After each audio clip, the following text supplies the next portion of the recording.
এনসিপির নাহিদ ইসলাম আজকেই বলেছেন যে শেখ হাসিনা বিমানবন্দরে নামার পর সরাসরি তাকে ফাঁসির কাস্টে ঝোলানো। রাজনীতি তো একটু হুঙ্কার টুঙ্কার না দিলে তো হয় না, নেতা কর্মীদের একটু চাঙ্গা রাখতে হয়। নেতা না হয় আছে 10টা আর কর্মী না হয় আছে 5টা, 15 জনকে তো চাঙ্গা রাখতে হবে। আপারে 4 অগস্ট 2024 বিএনপিরও মুরত ছিল না। এরকম বড় বড় দল দেখলে মনে হয় আর কিচ্ছু নাই। কোত্থেকে যে বেরোবে এটা হিসাব করে পাবেন না। এত ভয় কেন সরকারে? যদি আওয়ামী লীগ কোথাও নাই থাকে, আপনার কাছে কি মনে হয় তিনি কি ফিরবেন কিনা? উনি ফিরবেন, ফিরতেই হবে ওনাকে। সবচেয়ে খারাপ অবস্থা স্বরাষ্ট্রের। উনি তো ডিফ্যাক্টো প্রধানমন্ত্রী হয়ে মনে করতেছেন যে যতগুলো মন্ত্রণালয় আছে সবগুলোর দায়িত্বে উনি। ব্যাপারটা এরকম না, ওনার মন্ত্রণালয় কিন্তু ডুবে গেছে। এবং উনি যদি ফিরে আসে সবচেয়ে বেকায়দায় পড়বে সরকার। না পারবে ফাঁসি দিতে, আমাকে আপনারা খারিজ করে দিতে পারেন, ট্যাগ দিতে পারেন, অমুক তমুক বলতে পারেন, গালাগালি করতে, আমার কিচ্ছু যায় আসে না। হাসিনার আমলে আমাকে বহুত গালি খাইতে হয়েছে, আমার কিচ্ছু যায় আসে না। আর আওয়ামী লীগকেও বলবো কান পাতেন, মানুষ কি বলে বোঝার চেষ্টা করেন। আওয়ামী লীগের পুনর্বাসন এবং শেখ হাসিনার দেশে ফেরা, আপনি কি মনে করেন যে কথা আমরা শুনছি তিনি দেশে ফিরবেন ডিসেম্বরে? আপনার কাছে কি মনে হয় তিনি কি ফিরবেন কিনা? উনি ডিসেম্বরে ফিরবেন কিনা আমি জানি না, তবে আমি একজন রাজনৈতিক ক্ষুদ্র কর্মী হিসেবে যেটা বুঝি উনি ফিরবেন, ফিরতেই হবে ওনাকে। ফিরতে হবে কয়েকটা কারণে। আপনি যদি একেবারে নিরপেক্ষভাবে দূর থেকে দাঁড়িয়ে ওনার অবস্থানটা চিন্তা করেন, ওনার পরিবারের একটা দীর্ঘ ইতিহাস আছে রাজনীতির, এবং একটা দীর্ঘ ত্যাগের মধ্যে দিয়ে তার পরিবারকে যেতে হয়েছে। ইনফ্যাক্ট তিনি তার পুরো পরিবারকে হারিয়েছেন এই রাজনীতির কারণেই।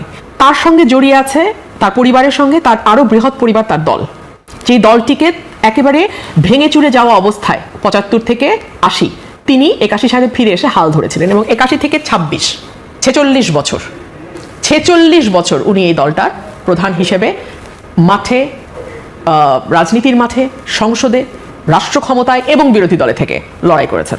সো এখন যদি উনি না আসেন, ওনার পরিবার তো কেবলমাত্র উনি এবং ওনার 2 সন্তান নন, ওনার পরিবার হচ্ছে আওয়ামী লীগের এই বিশাল পরিবার। সো এই কোটি কোটি নেতাকর্মী, সমর্থক, ভোটার, যারা ভোটার ধরেন নেতাকর্মী বাদ দিলেন, হ্যাঁ, সাধারণ মানুষ, তাদের কি হবে? 1, 2 হলো ওনার পরিবার এবং ওনার ব্যক্তির যে ত্যাগ এই রাজনীতির পেছনে, সেটা কোথায় যাবে? 3 হলো ওনার বয়স হচ্ছে, আল্লাহ না করুক ওনার স্বাভাবিক মৃত্যু যে কোনো দিন হতে পারে।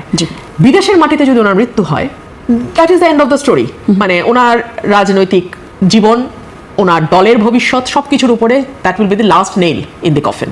সো আমার মনে হয় এগুলো আমি যেমন মানে দূর থেকে দেখে হিসাব করি একজন রাজনৈতিক কর্মী হিসেবে, আমি চিন্তা করেছি আসা না আসার মধ্যে ইয়েটা কি, উনিও নিশ্চয়ই করেন। আর উনি ফিরে আসলে সবচেয়ে বেকায়দায় কারা পড়বে আপনি বলেন তো? এটা আমি আরো 9 মাস আগে বলেছিলাম, সবচেয়ে বেকায়দায় পড়বে সরকার। সবচেয়ে বেকায়দায়। আজকে স্বরাষ্ট্রমন্ত্রী বলেছেন যে 5 আগস্ট ঘিরে যে তৎপরতা আওয়ামী লীগ করতে চায় সেই মুরদ আওয়ামী লীগের নেই। আপারে 4 অগস্ট 2024 বিএনপিরও মুরত ছিল না। এরকম বড় বড় দল দেখলে মনে হয় আর কিচ্ছু নাই। কোত্থেকে যে বেরোবে এটা হিসাব করে পাবেন না। আপনি আমাকে বলেন না, আপনারাই আর আমরা তো একই জায়গায় বহু স্টক শো করেছি। 4 অগস্ট 2024 বিএনপি কই ছিল? তো সুতরাং নাইটাই এগুলো বলা যায়। হাসিনাও বহু বলছে বিএনপি নাই, এগুলো বললে শান্তি লাগে, শান্তি পাওয়ার জন্য বলে, ওটা কোনো অসুবিধা নেই, পলিটিক্যাল রেটরিক। যদি নাই থাকে তাহলে আর শো ন্যারেজ দেখায় সব কর্মীকে ভিতরে রাখতে হয় কেন? তাহলে 5 জনের মিছিলে 500 জনের নামে মামলা হয় কেন?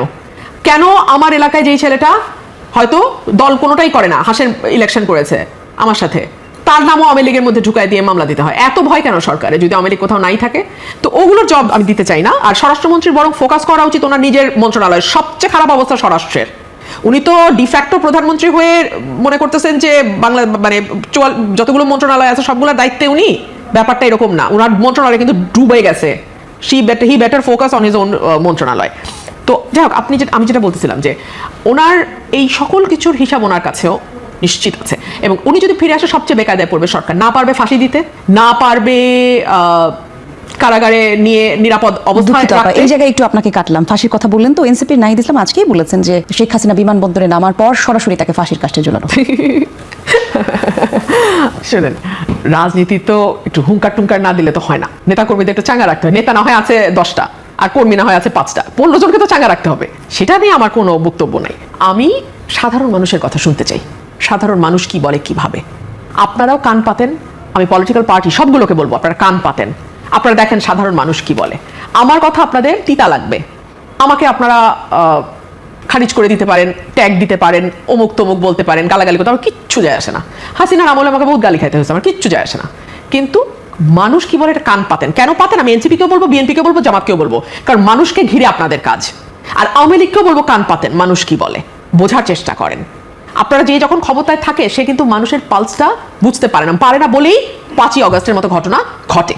তো সে কারণে আমি বলবো প্রত্যেকটা রাজনৈতিক দলকেই মানুষ কি বলে শোনেন, গণপরিবহন ব্যবহার করেন, রাস্তায় হাঁটেন, দুটো মানুষের সাথে কথা বলেন, আর কিছু না হোক ফেসবুকে দেখেন অনেক ছোট ছোট ছোট ছোট মোবাইল জার্নালিস্ট আছে, তারা কিন্তু ঠাস করে একে তাকে ধরে বাইট নেয়, কথা শুনে। সাধারণ মানুষ যারা দরবারের সঙ্গে যুক্ত না, দরবারহীন মানুষের কথা শোনেন, তাহলে বুঝতে পারবেন মানুষ কি চায়।